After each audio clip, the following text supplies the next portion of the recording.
Hey, what's up everybody? It's Lids, and we're back for some more Gwent, and today we're going to be playing the new Patience is a Virtue seasonal event, which is an alternate game mode in which at the start of our turn, all of the cards in our hand will transform into a random card that costs 1 provision more.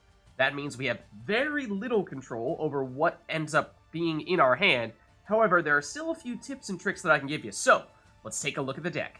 So, although our hand is going to get randomized at the beginning of every turn, we do still have some control over what cards we play, and part of that comes from playing as Northern Realms Pincer maneuver, because that way we can use this ability to get a card from our deck into our hand, and then if we immediately play that card, that means we can play a card without having it randomly transform into something. So that's one way to do it. We also have some cards that benefit from just being in our deck. But the other thing when it comes to building a deck for this Patience is a Virtue seasonal event is, but even if our hand is getting randomized every turn, there are still some things we can do to make this deck more successful. One of them is that we could end up getting Ciri Nova, and she becomes very powerful if our starting deck does not have any cards that cost 10 provisions or more. So if we make sure that everything costs 9 provisions or less, and we happen to get Ciri, then suddenly we have a really strong card in our hand that otherwise wouldn't be great. So for that reason, you'll see here in the deck that we don't have anything that costs more than 9 provisions. Another card that we can prepare ourselves for is Redea, which is really strong if we don't have any duplicates in our starting deck, because she will give us an additional tactic, and because there aren't too many cards that cost 12 provisions, it's fairly common to get Redea to randomly show up in your hand. Similarly, Shoop's Day Off is another really strong card that only works if we don't have any duplicates in our starting deck, so that's why, again, we don't have any units in our starting deck, because otherwise this card is a complete brick. Then lastly, our deck here is 100% Northern Realms units, so we do have Devotion, and that means that if we do get any random Devotion card showing up in our hand, then those are also working at 100% effectiveness.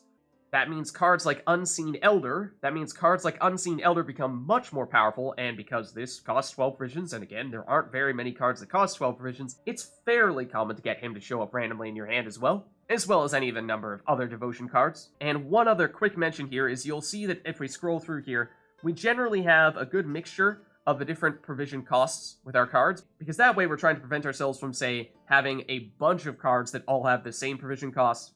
And the reason for that is because the highest provision cost card is 15 provisions, Masquerade Ball. It is the only 15 provision cost card, which means eventually every card will turn into Masquerade Ball, and we don't want to have ourselves having 5 Masquerade Balls in our hand at one time, in which case we have no way of triggering them all, and it's pretty useless. Even once you start getting up to 14 provisions, you start getting other scenarios like Siege and Haunt, and no way of knowing if we're going to be able to trigger these either, so generally you want to avoid going that high up with your provisions, so finding a way to stagger the provisions of all the cards in your deck so that way you're playing the cards that are in and around 11, 12 provisions before they start turning into a scenario that you can't actually use to its full extent. So that's why even with a random hand, this deck does still work well. And now I'll flip through the deck to show you what other cards we have, because remember, Pincer Maneuver can guarantee that we at least get one card that we can immediately play before it transforms. So something like Donimeer to get a guaranteed defender is nice.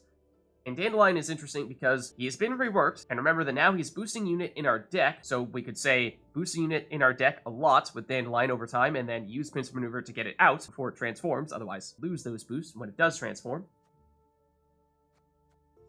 Archgriffin would be potentially the target of those boosts, because if we can get this card out, that'd be fantastic. Get all the boosts, put it back in our deck for round 2 or round 3, and then use another round of Pincer Maneuver to guarantee that we can play this before it transforms and get a bunch of carryover. Seltkirk, another interesting card, potentially for Pincer Maneuver, just for the damage. Hubert wants to stay in our deck, because if we do happen to have enough cards that use orders, then we can get him to show up in the range row. Vandergrift, another interesting card with Pincer Maneuver, because getting Resilience is a nice way to set ourselves up for a future round. Vysogota of Corvo is another good card to play with Pincer Maneuver, because as long as we play him early, he'll have a lot of time to give us a lot of boosts.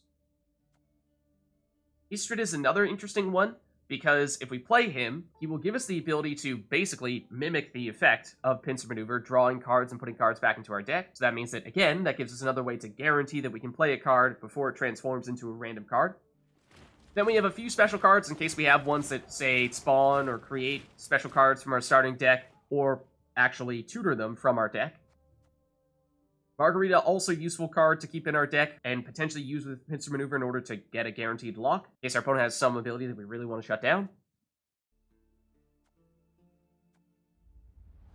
Runeword is a bronze special card, so if, say, we get something like Triss Telekinesis, then this is probably the best card for us to create with that. And then we start getting to the bottom of the list, and these are cards that if we do get them in our hand, mostly we're looking to just hold on to them. Don't play them as they currently stand. Wait for them to increase in provision cost, turn into another random unit, and then over time they will hopefully turn into something much better. And Dun Banner does actually have some value hanging out in our deck in case we do happen to get another random Dun Banner. Then there's a chance we could get this one out from our deck. And we don't have two of them because, again, we don't want duplicates in our starting deck, so it's not a huge play. It's mostly just a potential bailout in case you get totally bricked on your last turn with a Dun Banner. So that's the deck we'll be using today. Now let's try it out. Alright, so going against Northern Realms here, for whatever that's worth.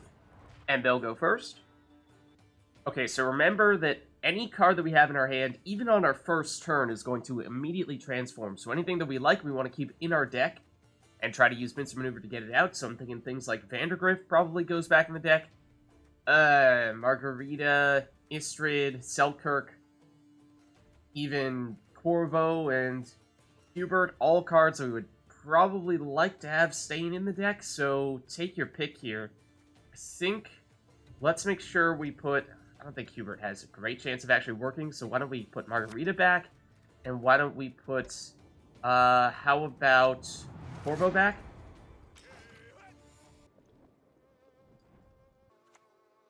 Okay, it'll start out with Foltest, and that can work reasonably well, depending on what they get next. I mean, generally, we're going to see a lot of gold cards, so it's going to be hard to make sure they actually do get units back in their deck, and whether they can actually get them out, that remains to be seen. They do not go Pincer Maneuver. For us, though, what do we like here? Messing around with hand boosts and hand damage does not work at all, because cards will transform, and that will get lost. Second board is actually kind of interesting. I'm a little bit intrigued to give that a shot. I mean, nothing else is terribly inspiring here, other than maybe just the pure points from Eater. Or, maybe the Thrive. But, let's give it a shot. Let's go for it. Is it a meme?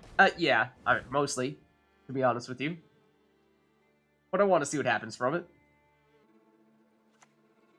Okay, Sultan, they get some resilience. Yeah, they looked out there. That's good. Alright, let's see what we get now. And we can get a sizable boost. We can get a bronze special card. We do have special cards in our starting deck for this very reason, in case we do get Triss Telekinesis, so that's not a bad option. Then, yeah. You know, I think it's either this, or it's the boosting.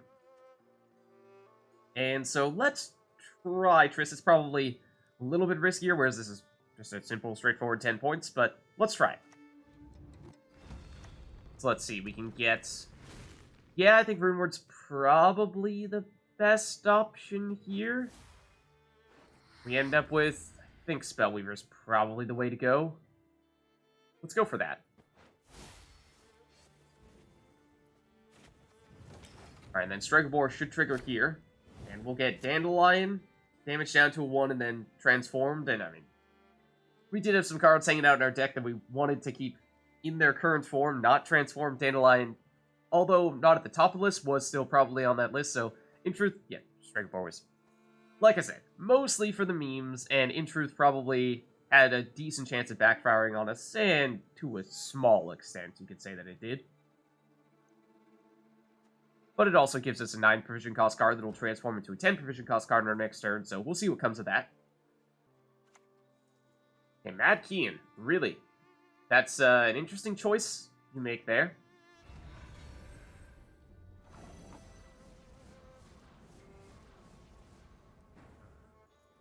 We could continue along the card draw theme and go with Mata. Otherwise, oh... Man, they do have Veil on full test, otherwise that'd be nice to destroy him. We could even destroy Zoltan, which, in terms of current points, is not terribly high, but, of course, gets rid of their carryover value, which is something. Alternatively, we did actually have a decent number of spawning units. So Idoran, if we had gone with those units earlier, could have been a decent play, but no way we would have known that in advance. Why don't we... it's kind of a safe play. But let's go with the Rupture on Zoltan rather than Mata. We already did enough of that card draw with Stregobor. So let's go here. And there. And while we're at it, just damage Radkian so he can't do quite as much.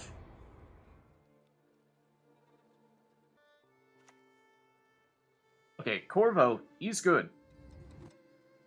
Particularly early on in the round. It's early enough that that does make him pretty dangerous.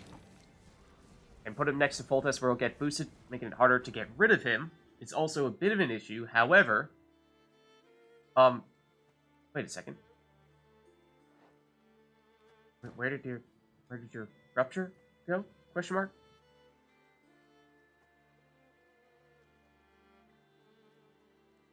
Alright, well, there's that. Also, I mean, we could go back to Stregobor. We could get rid of Corvo using Philippa. We could with Morale, that'll take a little bit longer. I think we'd probably go with Philippa here, just for the additional damage that goes along with her. So... oh, you know what it was? It was because it only deals damage based on his base power, right? And that wasn't enough to get rid of him? And did you put all your boosts into him with Corvo? That must have been what happened. I must have missed it. Okay, so Philippa... let's get rid of Corvo. Already causing problems. And then let's continue to damage, I think, Zoltan here. Just try to get rid of the Resilience unit altogether. Okay.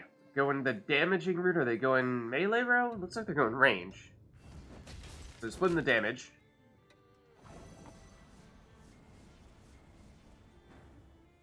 Ooh. Interesting options here. Several of them, in fact. Ceres, not sure how much we can make her work without other shield maidens in this, or Queen's Guards in this row, or whichever one it is. Saber-tooth Tiger, they're all in one row, so that doesn't make a lot of sense. Damien catches my eye, though, as does Siana. And Hoakim, to be honest with you. Braxis, have orders we'd like to reset? It's kind of, sort of, but not really. What if we... no, but using Pincer Maneuver now just to reset it with Damien doesn't make a ton of sense. Let's go... I mean, this is really ambitious. This is kind of ambitious. Let's go with Hoakim. And, well, Tridam is maybe not the card we were hoping to get with that. I mean, it's still a lot of points, true, but might have still been better off with Damien or Siano, though, of course, no way of knowing in advance what we would have gotten out of Hoakim over here. Okay, Wild Boar of the Sea, we have actually several damaged units, yeah, so that's going to be solid. That's a good play. Now, let's see. Ooh, we have several very interesting options here. Yoshi, who knows? Do we have enough points to trigger Sabbath here? We have what? 14. We're one short, right? Because it's 25. It's 25. We're one short if we play her in the melee row. Unless we use a round of leader ability as well, in which case we could make that happen. So that's an option. Hemdall in the range row over there is an option. Amphibious Assault into take your pick. Maybe Margarita and lock... I mean, can't lock Foltest, so maybe not so much. Yeager just for the point slam. Blood Eagle, we don't have warriors, so that doesn't make a ton of sense. Let's try She Who Knows. Carrier value intrigues me here. Then it does mean that we're using Pincer Maneuver just to get someone in our hand that we're not actually going to have the chance to use, so let's just make it a relatively high provision cost card. And let's maybe dump, dare I say, Amphibious Assault or even Blood Eagle, because those are going to be high provision cost cards that get so high up there that we're not going to be able to use them on our next turn, or it's going to be unlikely we'll be able to use them, because they're probably going to turn into scenarios soon. At the moment, actually, Tridam Infantry is our highest unit in our melee row, which is unfortunate, because really you want that to be She Who Knows. So in some ways we would like to damage Tridam Infantry here. Then we would need more strength in that melee row. Well, it's at 26 right now. We can damage him once, and then Who knows would be tied with Tridam Infantry? I don't know. We'll see. We'll see what comes from all that. Alright, Uma's Curse. This time we'll turn into Chris. See how strong a unit that turns into. Keldar is 4. It's not too bad. Yeah, they're going after She Who Knows, understandably. Get another round of Amphibious Assault. Vi. We could transform a bunch of people into the 20 Revenants. How many would it be? 1, 2, 3, 4, 5. Or it's only this row, right? Yeah. So 1, 2, 3, 4. And if we use leader ability, it would be 5. In which case, could use that to get rid of Zoltan. It's not a terrible play, to tell you the truth. It might even be better than Amphibious Assault here. If Amphibious Assault were to go on a low provision cost card, like, say, Dunbanner, I mean, it actually would have ideally been... oh, hold on. Temerian Drummer on She Who Knows. It would take a while before She Who Knows becomes our highest unit. But that might be worth giving it a shot here. It's probably wishful thinking. We could even Anna Strenger. Yeah, let's actually Anna Strenger here. That way we're boosted on both sides. Short term, you know, we're not getting as many points out of Amphibious Assault from the pure boost, but might be a little bit better long term. In late in the round, though, so we'll see if it pays off. Alright, Erland is big. Definitely big. That's a problem.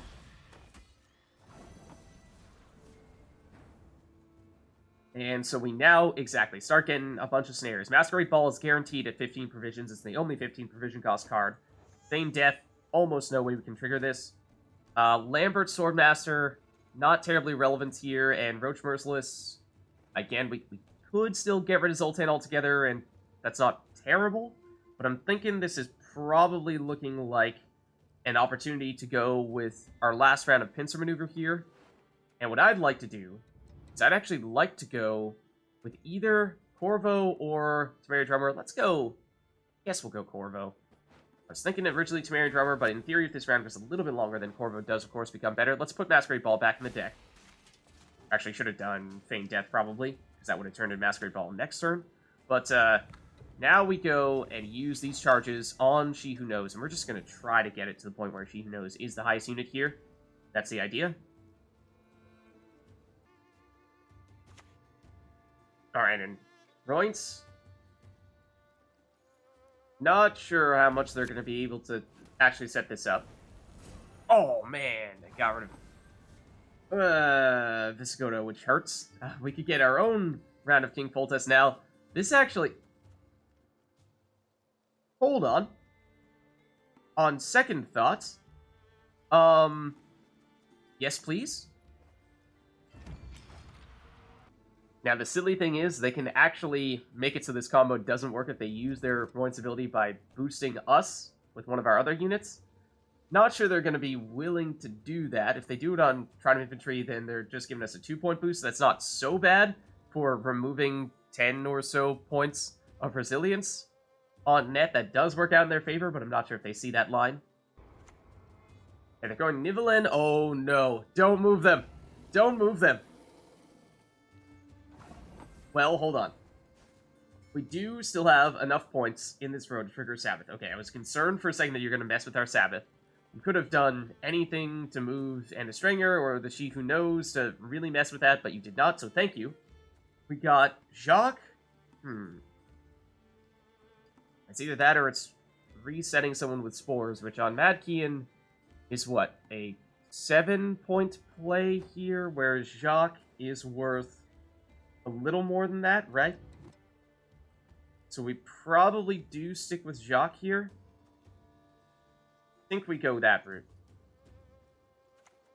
Let's put him in the melee row just to make sure that this stays with Sabbath. So let's pay the tribute, yes. So we're in the lead here with 1 card to burn on either side.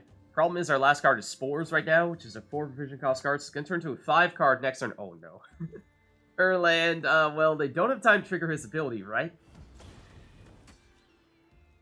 Oh, but then they use Roints' ability, which gives them what? At this point, it's a 13-point lead. Tersic Veteran is not going to have enough here by the looks of things, so I think that means what we want to do is we want to pass, and then we'll keep our resilience that we were holding on hope for, and it does look like it's going to work with double She Who Knows resilience, so that hopefully will be enough to carry us here. I think that's going to be quite strong. Oh, but it only triggers once. No, if you double up, you don't get two of them. Oh, they were both this. There was only one that had the highest power, so it basically double dipped on that one. I suppose that makes sense. Well, either way, it is still 10 points of resilience, so that definitely does help. But let's see what we want here. So, trying to get some cards with higher provision costs, maybe not as high as Amphibious Assault there. Otherwise, we're looking at a bunch of relatively low cards, so... goodness. Okay, Archgriffin's a little bit better. So we're hoping that they dry pass here when they realize that, yeah, we're a card up and have better resilience than them. So, fortunately, we can dry pass here, have enough points, still have resilience, and then that should mean we have both 10 carryover and 1 card advantage for round 3, so they should still be working very much in our favor. Okay, and we're continuing to draw a bunch of low provision cost cards, other than Blood Eagle, which is 12. But Griffin Witcher is a 5, Dunbanner is a 4. I mean, we did have a little bit of time after dry passing to boost up some of our cards we had last round to higher provision, so looking a little bit better here, but I'm thinking we probably do want to dump Blood Eagle. Okay, Margarita, at least to get another sort of mid-range card, probably best. And then I'm thinking we probably get one of our 5s out of here, because we can just wait to play Dunbanner last. Let's get rid of Epidemic. Reynard Odo is fairly high up there, so that's good. It gives us a nice mixture in terms of what we want to play first here. We don't have any boats in our deck anymore, do we? No? Okay, it's not like we happened to put one in our deck earlier that wasn't in our starting deck. Saskia is potentially worth doing. Geralt, unfortunately, is one of our bigger cards, but doesn't really work here. Tunnel Drill, I mean, if you're willing to take that gamble that we're going to end up getting Crowd Splitters, maybe, but I kind of doubt it, so I think we take our chances on Saskia here. Let's go this route. And for her, let's see, the Deadeye is damage, which I don't think we want. Dwarf is armor, and then Dryad is what? It's Symbiosis, as well as Vitality. I mean, technically speaking, long-term, this could be best. Chances of us getting nature cards probably still pretty low, but we'll take that chance. Oh, also, obviously, we didn't have 10 power, so we didn't gain the resilience from She Who Knows in round 2, so my bad there. That could have potentially been a reason to try to play more in that row in round 2, but either way, still have card advantage here. And we do get a Defender in Azor Shaman. That's potentially worth doing.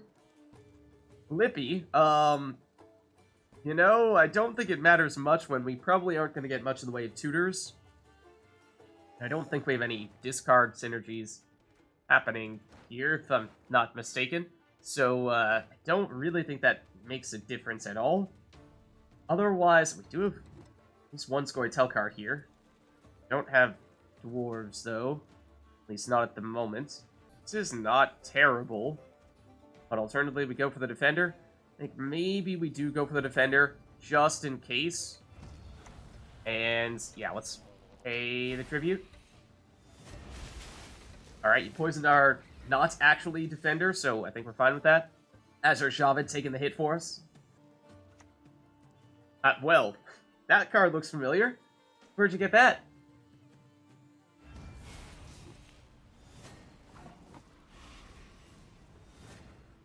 Okay. Ooh. Hold on. Out of curiosity, what options do we have with the Renew here? It needs to be 9 provisions or worse. I think that means best would probably be Corvo, in which case we would have loved to have had that Defender in the range row. But no way of knowing that in advance. Alternatively, Anna Strenger would probably be next best. Triss is, yeah, too high up to use her. Same with Jock.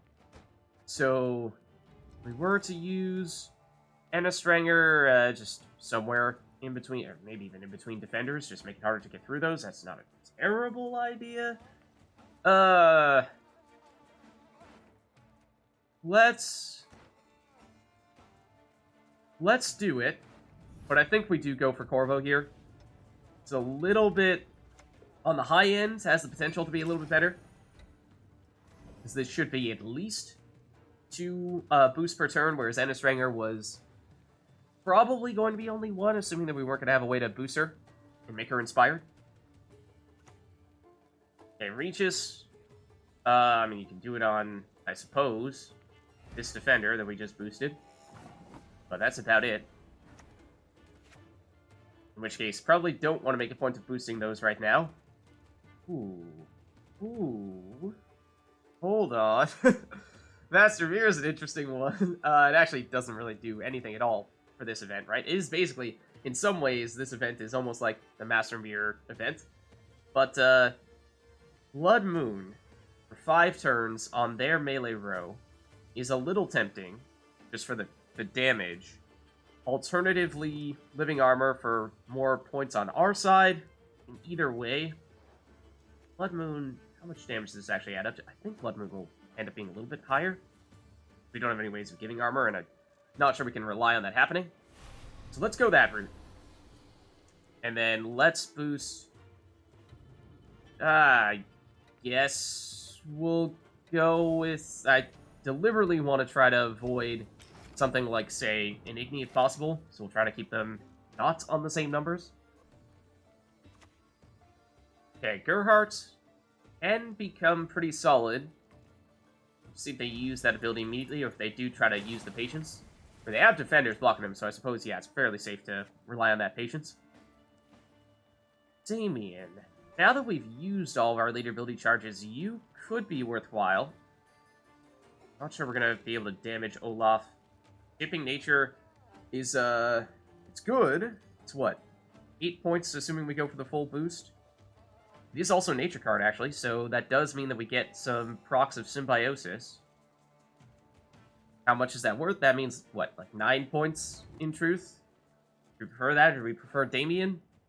Well, we don't have much in the way of great Northern Realms cards remaining here, other than Egmund and Donimeer, probably, and we already have a defender. So, I think we actually do go with Shaping Nature here. Let's go Pure Boost. And put that on, I mean... Definitely someone behind the defender, right? Make sure that it is not someone that Regis can drain.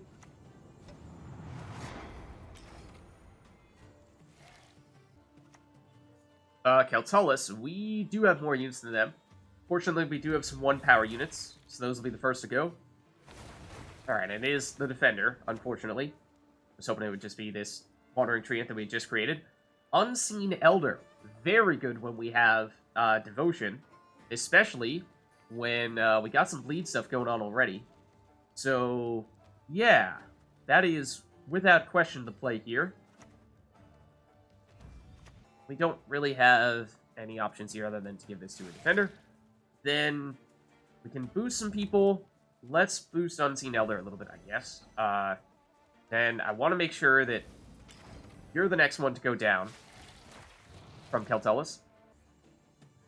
Okay, Stammelford's Tremors. Oh, that's unfortunate. Because now, suddenly, it is a defender or this Ekimara, who's the lowest. Gee, who knows? He's good. That's 10 points. And then you do have your leader ability charges as well, which is going to be dangerous here. So how big is this last card going to be for us? Well, it's a 7-point play at the very least. So if we go this route, then, I mean, shouldn't matter where we play this. Take the coins for good measure. And, okay, so, our boosts from Corvo. We want to make sure that, well, actually, it doesn't really matter much, because Keltullus has already done his thing, right? So, why don't we, in that case, instead just, well, throw, really, any boosts out there at all? And we'll win this one. Close match. GG. Alright, so we'll go against Northern Realms here. And they'll go first. Okay, and I think we probably want to keep maybe Margarita and Vandergrift in our deck here. Seltkirk and Istredd also can potentially work. Why don't we Yeah, I think definitely prioritize Margarita, in case we absolutely need to lock at some point. And I think it's nice to have Resilience as an ace up our sleeve. Okay, starting with the Defender.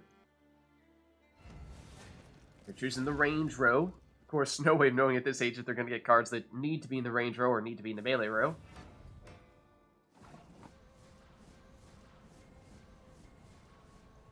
As for us, let's see. Anything that immediately jumps out as an interesting option here. We could see if they happen to have an artifact in their starting deck. I don't know what the chances of that being are.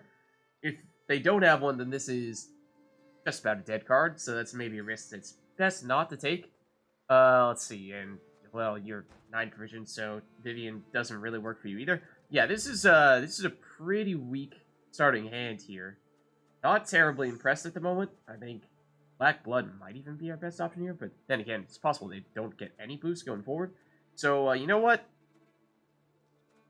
Yeah, let's go for it. I was going to say maybe you just try to go with this and see if they happen to have an artifact, but like I said, the chances of that becoming a total brick are maybe a little too high. At the very least, this stops them from using their tactic. Or if they want to use it, then they have to sacrifice the card. Okay, Neomancy, they lucked out. And they do have Resilience hanging out in their deck, much like I was saying. Nice thing to be able to get out on a whim. Let's see what we end up with here, though. Ooh, we have some interesting options. Iteran, I mean, depending on if we do get some ability to spawn, could become very powerful. Other than that, Alzer is also one that potentially could become quite big. Garrison, I mean, if we had a unit, might be interesting, but we don't. So unless we want to boost them, which actually does work. It's an interesting way to make that happen, but that is not out of the question, come to think of it. It is basically just a guaranteed removal of their defender. It would take the first card we played and the second card here, 2 turns to remove a defender. Not sure that's really good enough value to be worth it, so maybe we go for Alzer. Let's put him in the melee row in case we do end up getting an Neomancy, because what with them having 3 units out there, if we are to get Caltellus, that might not be a bad thing. Okay, Goliath. Would love if we could destroy this. Oh? What? Thank you? Question mark? Not sure why you did that. That seemed highly questionable, but ooh. Ooh. Looking here. Siri Dash looks awfully tempting behind that defender that they just happened to give us. I mean, even Onsace, full test, long term could be helpful if we could get a decent bronze unit to create a bunch of copies of, but not really sure we're going to have the tutors to make that work to get those bronze units out of our deck. So I think we just go with Siri Dash here.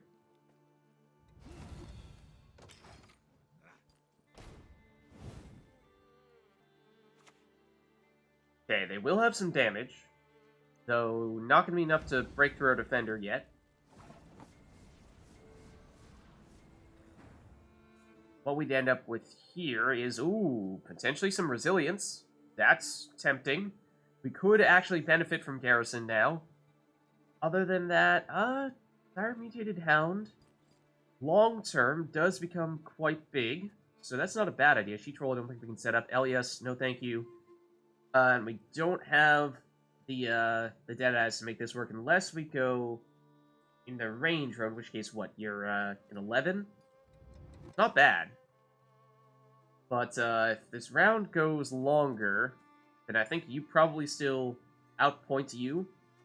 And this gives us additional value for round 2, which I think we're looking like we're going to set up a pretty strong round 2 here. So I kind of like this more. We're in the lead as things currently stand. So we're not desperate for points right now. So maybe we can think more round 2. We do have armor. Oh, yeah. That means that actually is a pretty valuable play there. Oh man, we got Caltellus just randomly. 1, 2, 3, 4, 5, 1, 2, 3, 4. So as things currently stand, we would be tied for units, so wouldn't do anything from a destruction standpoint, but that is, it's awfully tempting. Alternatively, Brawler Broccolon would probably be the other card we want to play just because it's a high provision cost card, and if we don't play it, then, it's gonna start entering brick territory. Yeah, I mean, Dragon Stream would be decent in their range row.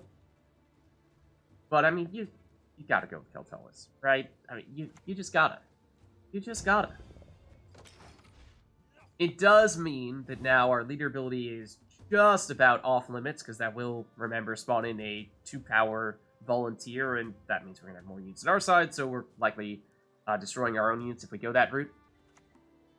Alright, Triss Telekinesis. Looks like, I'm guessing they're gonna have some damage coming from this. Yeah. So, across Boiling Oil and their damage from their unit there, that will be enough to get rid of our defender. So they're going to use their remaining damage to start hurting our Resilience card, which makes sense. Because they can't stop Ciri at this point. So let's see. Ooh. We do still have some interesting options here. We could reset their range row, which would reduce their defender from a 7 down to a 1. That's what? On net an 8-point play, which is not great. Vernon Roach is actually... That could be interesting, although would start to enter Keltalis triggering on ourselves territory. So that might not be something we're looking to do. In which case, we have a lot of units in that range row there. In which case, this looks tempting with Tin Boy. And of course, Great Oak is also not bad. 1, 2, 3, 4, 5... Oh, but you have a shield. I think the Great Oak is probably better. I think we want to play you to the far left side. Let's go the boosting route here. I think that was the highest point play. And that does mean that they had more cards than us, more units than us, so Keltalis did burn one of theirs, and we got Vandergrift from card draw from Ciri Dash, so that works very well for us. Alright, Spear Tip, ooh, that's good. That's very good. Just a pure point slam. Oh, of course, yeah, then again, Vandergrift was going to get transformed into something. T-Por is not bad, though. Ooh, Redea is not either, though. We have a lot of interesting options here. A lot of interesting options. She Who Knows. Balivor, even if we went damage you, then it'd be a 10-point play. Redea, if we go melee row, put a shield on somebody. Even I mean, no shortage of good options here. Let's go Redea. And let's use this on you. That way we have our resilience unit back up to full power. And the shield makes it harder for it to actually go down. Unless you get Teshmutna's sword. I swear if you do, I will not be pleased. Alright, Oneiromancy. Boiling Oil. Aw, no! I mean, in many ways, it's the equivalent, right? And She Who Knows, of course, could have also been a source of resilience as well. Would have been, well, I mean, we already have resilience here. Would have been higher amounts of resilience. Maybe I got a little caught up on not wanting the Great Oak to be the one that got that, but, well, here's attempt number 2, then, in that case. Why don't we do just that? Alternatively, I mean, Igni would remove 12 points on their side, so that's on net. 14 is not bad, but, I mean, this is 10 with 10 carryover as well, or actually it would end up being 8 carryover, but I think that's probably preferable. So, yeah, let's go that route. Actually, in terms of number of units, 1, 2, 3, 4, 5, 6, 1, 2, 3, 4, 5. Okay, we're going to be tied at 6 piece, so go for that. Haven't gotten any spell cards, so Alzur has not really been doing us any favors here. Alright, they'll pass, which means we can win here with a card up and 10 points of carryover. So I'm liking the way things are looking. But Masquerade Ball, we're definitely getting rid of you, because you're going to turn into a 4 provision cost card as soon as our next turn starts. So we'll get a 4 provision cost card instead. Alright, well, I mean, it'll turn into a 5 provision cost card, so it's marginally better. Amphibious Assault will turn into a 14. That's also something that is likely to brick, so let's get rid of you. Alright, and they did have Vandergrift, so they got some carryover of their own. But we still have card advantage here as well, and... well... I mean, Gesros catches my attention. It's a little bit early for him, of course, but if we wait to play him, then he's going to transform into something else. He is possibly our highest provision cost card here. I think he is. So for that reason as well, it's probably worth playing him before he turns into a scenario that we can't trigger. So I think we go with it. So let's start here. Alright, so they're switching around their hand, using their leader ability. So presumably they're about to play whatever card they just drew into. We know it's not Vandergrift, because I believe that one they got directly from their deck. It's Siege. Really? You have the Siege engines to actually trigger this? Alright, let's see. We, unfortunately, cannot destroy anything with Geralt Professional. Detloff, I mean, by himself, I'm not sure, without other sources of bleed, if he's worth using here. What, he's a 10? So, still have a little bit of time before he's going to turn into an unusable scenario. Maybe even Yennefer Divination. Don't love playing cards in the range row now that they have the Trebuchet out there. Yeah. Let's go for it. And, I mean, it could have been worse. Let's go with She Who Knows. Just to make it a little more likely. Since Gesros moves from row to row, there's some uncertainty as to whether we'll actually get Sabbath to trigger with him. A Masquerade Ball. So you're going all out in the scenarios. I mean, this is usually not a good idea. Because what are the chances you can get both Siege Engines and Aristocrats with, what, your 3 remaining cards? You just can't. I don't think there are any Aristocrat Siege Engines, at least not the last time I checked. So at best, you're only triggering one of those scenarios all the way through. Ooh, Interessante. Dalibor would deal a couple rounds of damage here. Renew can get us what? A Defender could get a Siri Dash, right? These guys are both, no, Siri Dash is 10, so no, not Siri Dash. Resilience, if we really want to, yeah, we're in round 2, so that is potentially relevant. I think we probably stick with Dalibor, though, mostly just for the pure points. So let's go here, and we'll take you out, and take you out, and then guess you?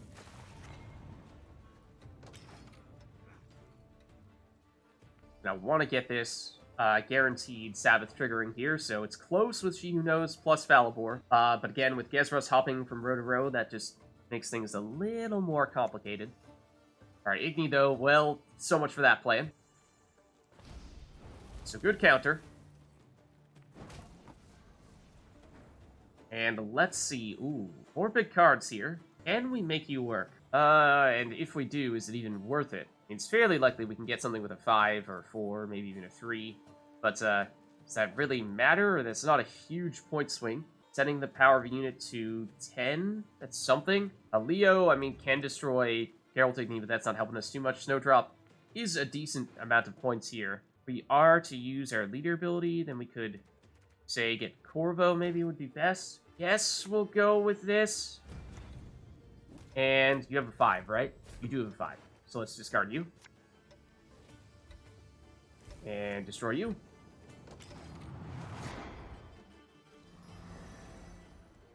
Yeah, and we're both on 2 cards here, but we have a fairly sizable lead, and of course Gesros has given us some pretty consistent value at this point, at least from the boosting. Damaging, of course, they've avoided the melee row, but it looks like we may have stumped them a bit here. They've already used both of their leader abilities, whereas we've not used either of ours, so that's at least a few points there. Dire Mutated Hounds, I mean, a long round is quite good, but it's a little late for that. Let's see, ooh. Hold on a second. You are not big enough in that range row for Igni to work, right? Because it would not be initiative, it would need to be 35. Even if it was initiative, you still would not have a high enough number. Either that or it's a Guara, or we could, I guess, go with Reinforced Trebuchet, which I'm not a huge fan of, so this is looking like this might be time to break out the leader ability. In which case, we could lock you, or even you. Yeah, that's actually better. Yeah, let's do that. Let's take Margarita. And let's get rid of, yes, Coodcoodak. It's a little bit lower provisions, right? This is a 9, this is a 10 or 11. So, yeah, let's get rid of you. Then we're going Margarita. Blocks you. Technically, this should have gone in the range row. I was a little rushed. Alright, Wild Boar the Sea, we have 1 damage unit. It's just Gesras, so I don't think this is going to be enough here. So now, alright, we go Herald, because we can. And we set the power of a unit to the number of units in our deck, but not going to matter here. We'll still take the win. So there's the look at the deck for the Patience is a Virtue seasonal event. If you liked the video, then make sure to hit the like and subscribe button, and leave a comment down below to let me know which other cards, archetypes, and factions you'd like us to experiment with next. Thank you all for watching, and I'll catch you next time.